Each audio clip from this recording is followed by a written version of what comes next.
नमस्कार दोस्तों, स्वागत है आपका कल की पुराण में। आज हम देखेंगे दूसरा अध्याय। तो आइए दोस्तों शुरू करते हैं। सूत जी बोले, ब्रह्म भवन में प्रवेश कर देवतागण ब्रह्मा जी के कहने पर उनके सामने बैठे। फिर कली के दोष से होने वाली धर्म की हानि का समाचार देवताओं ने आदर पूर्वक ब्रह्मा जी को बताया।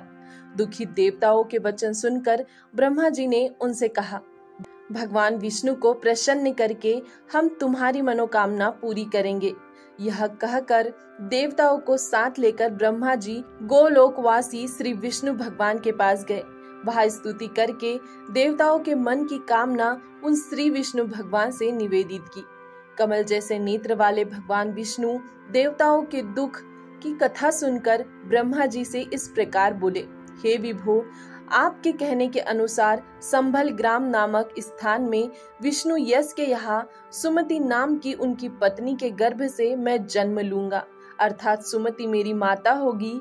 हे देव, हम चारों भाई मिलकर कली का नाश करेंगे। हमारे भाई बंधु के रूप में आप देवतागण भी अपने अंश से अवतार लेंगे।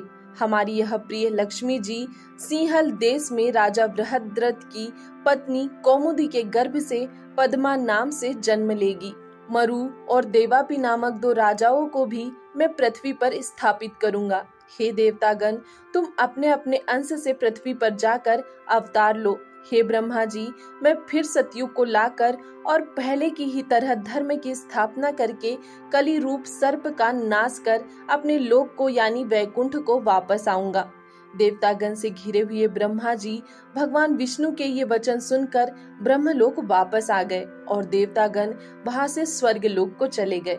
हे ऋषिगण, अपनी महिमा से महिमान्वित भगवान विष्णु इस प्रकार स्वयं अवतार लेने को उद्गत हो संभल ग्राम में गए।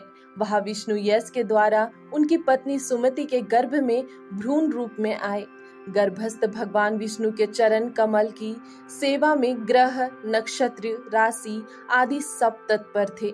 यह जानकर कि संसार के स्वामी भगवान विष्णु ने पृथ्वी पर मानव गर्भ में वास किया है, सभी नदियां, समुद्र, पर्वत, लोक, जड़ और चेतन देवता तथा ऋषि अत्यंत प्रसन्न हुए।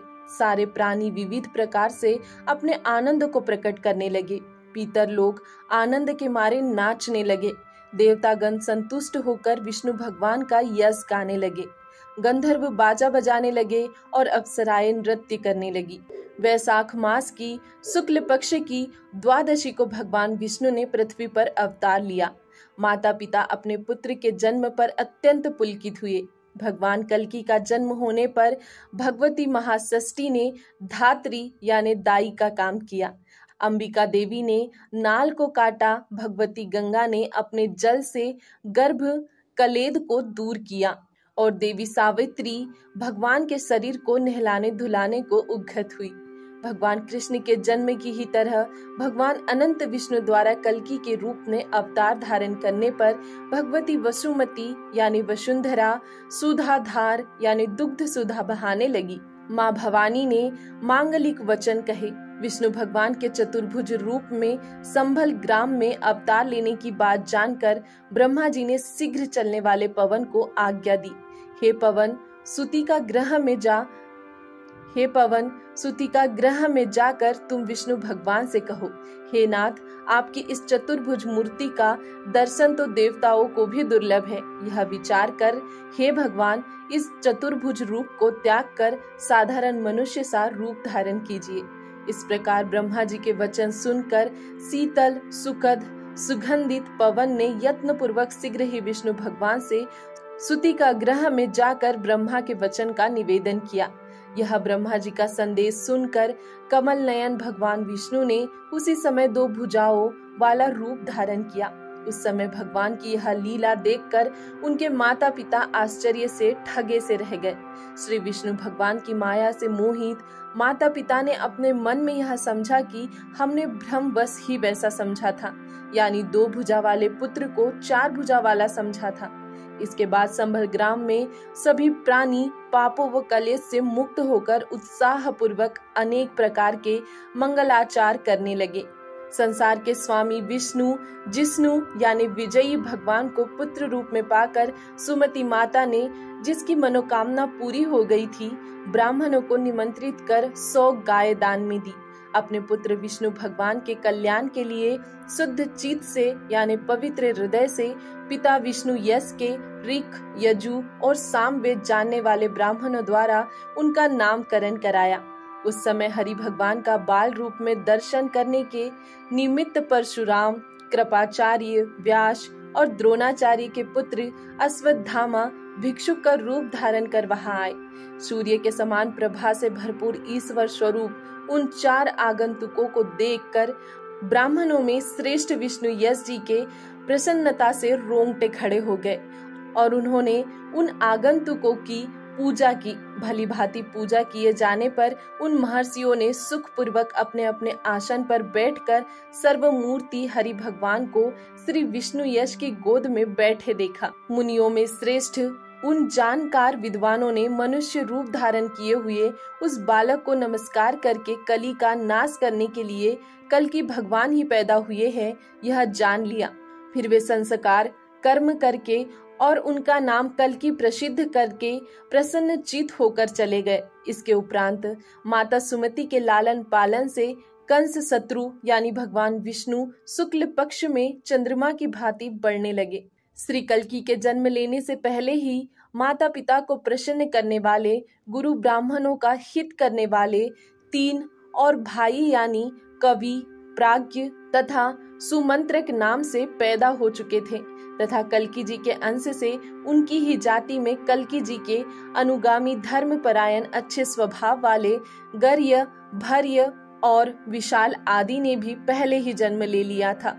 विशाख युग राजा द्वारा प्रतिपालित ये ब्राह्मण कल्की भगवान को देखकर बहुत आनंदित हुए, मानो उनके सारे संताप मिट गए हो।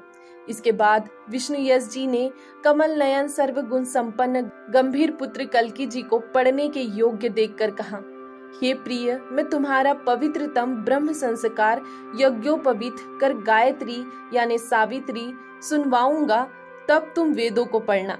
वेद कौन है, सावित्री क्या है, किस प्रकार के यज्ञोपवीत से संस्कारित होकर मनुष्य संसार में ब्राह्मण नाम से जाना जाता है, इन सब का भेद हे पिता मुझे बताए। पिताश्री ने कहा, वेद हरि भगवान का वाक्य है, सावित्री वेद माता के नाम से प्रतिष्ठित है। त्रिगुणी 3 सूत्रों वाले यज्ञोपवीत को धारण करने पर मनुष्य ब्राह्मण नाम से प्रतिष्ठित होता है। 10 यज्ञ द्वारा संस्कारित ब्रह्मवादी ब्राह्मण के पास तीनों लोकों के पोषक वेदों का वास है और भक्ति पूर्वक वैदिक और तांत्रिक विधि से संपादित किए गए यज्ञ, अध्ययन, दान, तप और स्वाध्याय तथा संयम से ही भगवान प्रसन्न होते हैं। इसीलिए मैं चाहता हूँ कि किसी शुभ दिन ब्राह्मणों के द्वारा बंधु जाने के बीच विधि विधान से तुम्हारा उपनयन संस्कार कर दूं। पुत्र कल्की ने प्रश्न किया, ब्राह्मणों के लिए जो 10 संस्कार निश्चित किए गए हैं वे कौन कौन से हैं और ब्राह्मण लोग किस विधि से भगवान विष्णु की आराधना करते हैं? पिताश्री ने उत्तर दिया, ब्राह्मणी के गर्भ में ब्राह्मण से उत्पन्न गर्भाधानादि संस्कारों से सुसंकृत 3 बार संध्या करने वाला, गायत्री की पूजा तथा जप में परायण तपस्वी, सत्यवादी, धीर, धर्मात्मा ब्राह्मण विष्णु भगवान की पूजा की विधि को जानकर सदैव आनंद पूर्वक संस्कार की रक्षा करता है। पुत्र कल्की ने पूछा, वह ब्राह्मण कहाँ है जो संपूर्ण जगत का उद्धार करता है और जो सन्मार्ग पर चलकर भगवान को प्रसन्न करता हुआ तीनों लोकों के मनोरथ पूर्ण करता है? पिताश्री ने उत्तर दिया, धर्म का नाश करने वाले, ब्राह्मणों की हिंसा करने वाले, बलवान कली के अत्याचार से पीड़ित होकर वे प्रायः यानी भारतवर्ष को छोड़कर दूसरे वर्ष को चले गए हैं। जो थोड़ी तपस्या करने वाले ब्राह्मण कलयुग में रह गए वे सब धर्महीन, क्रियाहीन, काम वासना तथा पेट के गुलाम हो गए हैं। इस कलयुग में पाप मूल, दुराचारी, तेजहीन ब्राह्मण अपनी रक्षा करने में असमर्थ और शूद्रों की सेवा करने वाले हो गए हैं। अपने पिताजी के इस प्रकार के वचन सुनकर श्री कल्की के मन में कली के कुल का विनाश करने की इच्छा हुई। ब्राह्मणों ने तब अपने वचनों यानी मंत्रों से उनका उपनयन संस्कार कराया। इसके बाद सज्जनों के स्वामी कल्की जी गुरुकुल में वास करने लगे। दोस्तों, यहाँ अध्याय 2 समाप्त होता है। अध्याय 3 देखेंगे हम अगले वीडियो में। तब तक के लिए धन्यवाद।